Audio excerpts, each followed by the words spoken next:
이태원 참사에 대한 대응을 두고 여야 공방이 이어지고 있는 상황입니다. 야당들이 요구한 국정조사를 두고는 오늘 국회에서 논의가 있을 예정인데요. 취재 기자 연결해서 알아보겠습니다. 구혜진 기자, 야당들은 2주 뒤에 처리하겠다는 거고 여당은 반대하고 있는 거죠? 네, 야3당이 제출한 이태원 참사의 진상규명을 위한 국정조사 요구서가 오늘 오후 국회 본회의에 보고됩니다. 본회의에서 보고가 되면 김진표 국회의장은 교섭단체 대표들과 위원회 구성을 하게 됩니다. 통상 의석수에 비례해 위원회를 구성하는데 국민의힘이 국정조사를 반대하고 있어 야당만으로 위원을 구성할 수도 있습니다. 위원들이 조사계획서를 작성하면 오는 24일 본회의에 통과시키겠다는 계획입니다. 국민의힘 정진석 비대위원장은 경찰 수사가 미흡하면 그때 논의하자고 했습니다.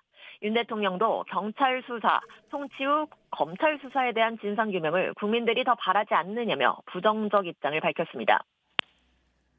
네, 그리고 윤석열 대통령 해외 순방 소식도 있습니다. 내일 시작이 되네요. 윤 대통령은 내일부터 4박 6일간 캄보디아 프놈펜과 인도네시아 발리를 차례로 방문합니다.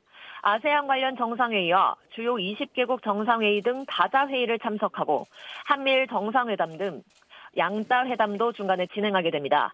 윤 대통령은 아침 출근길 문답에서 이태원 참사의 충격으로 힘들어하는 국민을 두고 순방에 참석해야 하는지 고민했다고 말했습니다.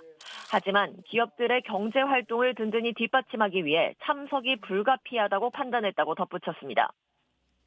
네, 그런데 이번 순방에서 대통령 전용기에 취재단이 타는 문제를 두고 논란이 되는 부분이 있다고요. 그렇습니다. 대통령은 순방 때 통상 공군 1호기인 전용기를 이용하고 여기에 출입기자단도 동승하게 되는데요. 대통령실은 어제 MBC 출입기자들에게 대통령 전용기 탑승을 허용하지 않겠다고 통보했습니다. 대통령실은 전용기 탑승은 외교 안보 이슈와 관련해 취재 편의를 제공해오던 것으로 최근 MBC의 외교 관련 왜곡 편파 보도가 반복된 점을 고려해 편의를 제공하지 않기로 했다고 말했습니다. MBC는 언론 취재를 명백히 제약하는 행위라며 반발했는데요. 윤 대통령은 이와 관련해 대통령이 해외 순방을 하는 이유는 중요한 국익이 걸려있기 때문이라며 그런 차원에서 받아들여주면 좋겠다고 말했습니다. 지금까지 보도국에서 JTBC 구혜진입니다.